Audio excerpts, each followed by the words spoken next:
Selamat pagi, salam sejahtera. Isu hangat pagi ini, Hisamuddin dedah senarai 25 MP pada masa sesuai, kata Nazri. Berita sepenuhnya, jika ada mana-mana pihak menunggu senarai nama 25 ahli parlimen BN yang menolak kepimpinan Ahmad Zahid Hamidi, nampaknya mereka perlu menunggu untuk tempoh yang belum dapat ditentukan.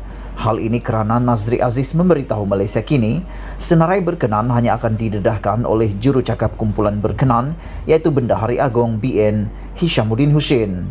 Waktunya menurut Nazri adalah apabila Hishamuddin berasa detik tersebut sudah sampai. Sehingga sampai masa yang dimaksudkan itu, kata Nazri, dia akan bertindak sebagai bercakap bagi pihak kumpulan terbabit. Saya adalah wakil mereka. Tak perlu untuk mereka 25 ahli parlimen terbabit untuk tampil kerana kami tak mahu mengelirukan keadaan. Perakuan bersumpah itu ada pada Hisamuddin. Bila perlu, Hisamuddin akan tunjukkan senarai itu. Katanya merujuk kepada akuan bersumpah SD yang dikumpul sebelum ini.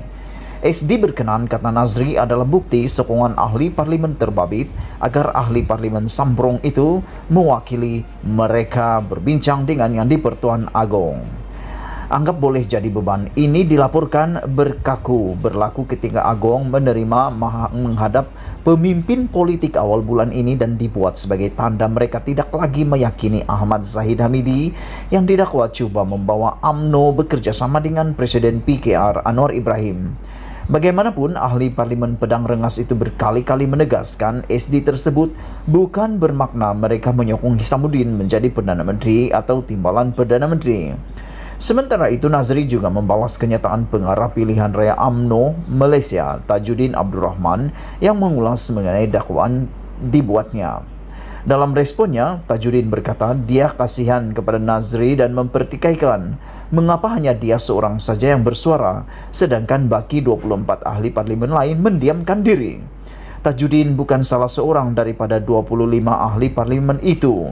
Konon dia kasihan kepada saya yang kasihan kepada dia sebab kami tak mahukan dia, kata Nazri. Bekas Menteri di Jabatan Perdana Menteri itu menambah kumpulannya tidak mahu Tajuddin terbabit kerana ahli parlimen Pasir Salak itu dianggap sebagai kontroversi dan boleh menjadi beban kepada mereka.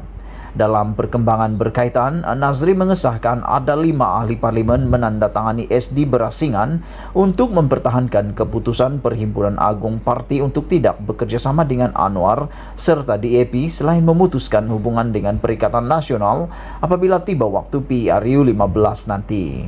SD berkenan, katanya bermaksud ahli parlimen terbabit juga tidak menyokong Ahmad Zahid Hamidi. Sebab Zahid nak bersama Anwar dan DAP, katanya. Untuk rekod, pada Oktober tahun lalu, Ahmad Zahid yang juga bekas timbalan Perdana Menteri didakwa menandatangani surat kepada Agong yang menyatakan ikrarnya menyokong Anwar. Pejabat Ahmad Zahid mendakwa surat itu palsu, namun Nazri dan kumpulannya mendakwa ia adalah tulen. Berita dipetik dari Malaysia Kini.